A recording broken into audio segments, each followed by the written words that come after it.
Welcome back to the AI interview question series for Java developers. In part 1, we discussed the fundamentals of artificial intelligence, machine learning, deep learning, generative AI, and large language models. In today's video, we will continue from question 9. We will focus on concepts that every developer working with generative AI should understand. LLMs, tokens, tokenization, context windows, and how LLMs generate responses. Let's begin. A large language model or LLM is a deep learning model trained on a very large amount of text data. Its purpose is to understand and generate human like language. For example, an LLM can answer questions, summarize documents, translate languages, generate code, and write content. Examples of LLMs include models from OpenAI, Google, Meta, Anthropic. The word large refers to the enormous amount of training data, the large number of parameters, and the computational power required to train these models. As developers, one important thing to understand is that an LLM does not work like a traditional database. If we ask a database for a customer record, it searches for a stored record. An LLM instead processes the input and generates a response based on patterns learned during training. For example, when we give input explain Java streams, LLM generates explanation based on the previously trained data. A token is a small piece of text that an LLM processes. Many beginners think one token always equals one word. That's not true.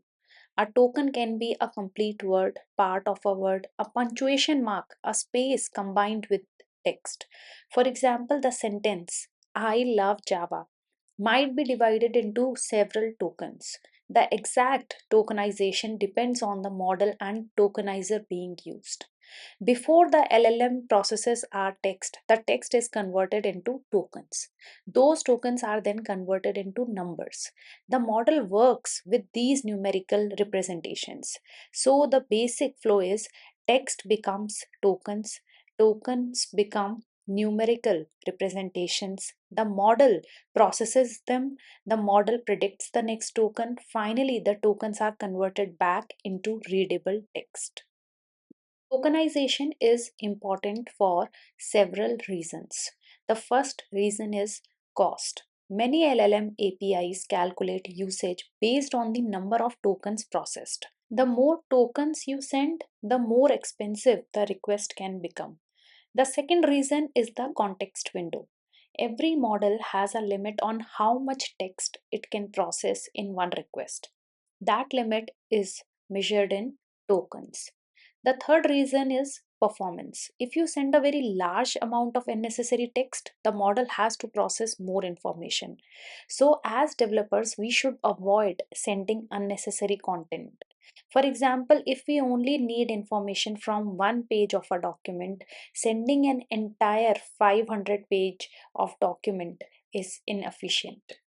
The context window is the maximum amount of information that an LLM can consider during a request.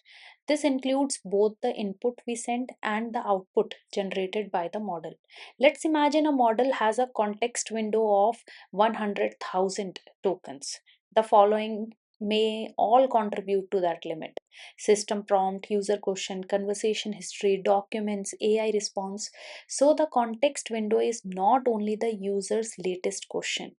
Everything included in the request consumes part of the available context. For example, system prompt plus user question plus conversation history plus retrieved documents plus AI response is all combined equal to context window. If the total number of tokens exceeds the model's context window, the request cannot be processed as intended. Depending on the application and model, we may receive an error, or some older information may need to be removed or truncated. This is an important problem when building applications that maintain long conversations. Imagine a chatbot conversation that continues for several hours. If we send the entire conversation every time, eventually the number of tokens can become very large. Therefore, applications often use techniques such as conversation summarization, removing older messages, sending only relevant history, or RAG.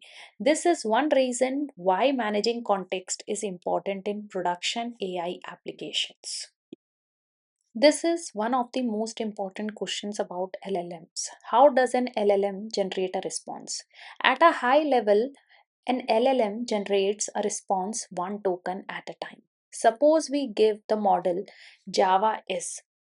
The model predicts what token is likely to come next. For example, Java is A is predicted. Then it predicts the next token. Java is a programming. Now programming word is predicted. Then Java is a programming language. Now language word is predicted. This process continues until the model reaches the end of the response. Of course, modern LLMs are extremely sophisticated. They don't simply look at the immediately previous word.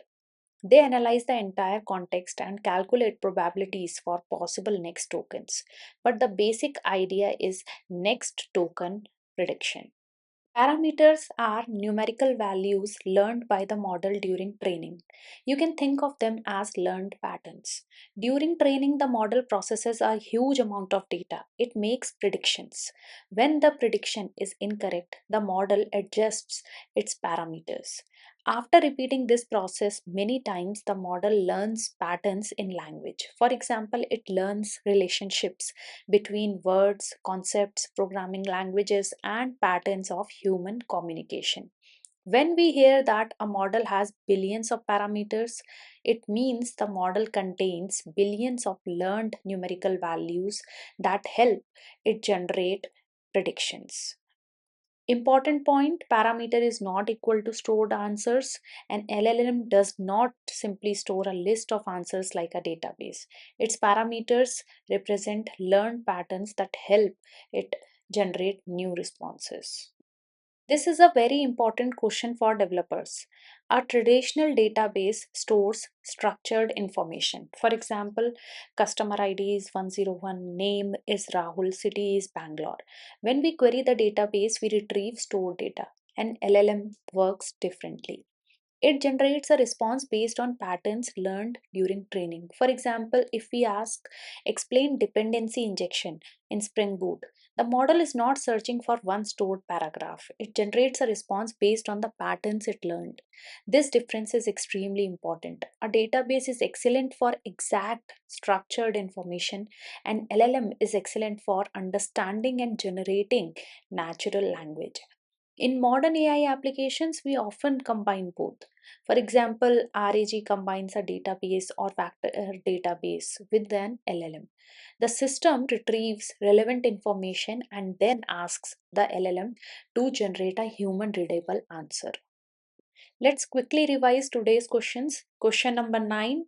An LLM is a deep learning model trained on large amounts of text. Answer for question 10.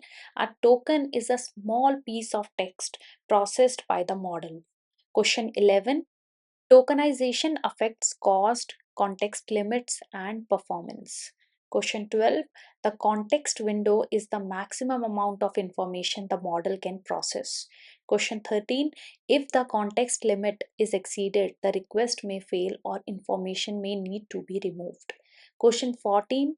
An LLM generates text by predicting the next token repeatedly. Question 15. Parameters are learned numerical values that help the model identify patterns. And question number 16. A database retrieves stored information while an LLM generates responses based on learned patterns. In today's video, we covered question 9 to 16. We learned about LLMs, tokens, tokenization, context windows, parameters, and how LLMs generate responses.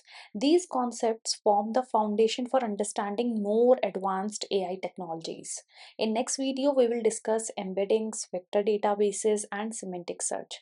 Three concepts that are extremely important for understanding RAG applications. If you are preparing for AI interviews as a Java developer, make sure you understand these concepts clearly because they are frequently asked in modern generative AI interviews. Subscribe for more videos like this. See you in next video. Thank you for watching.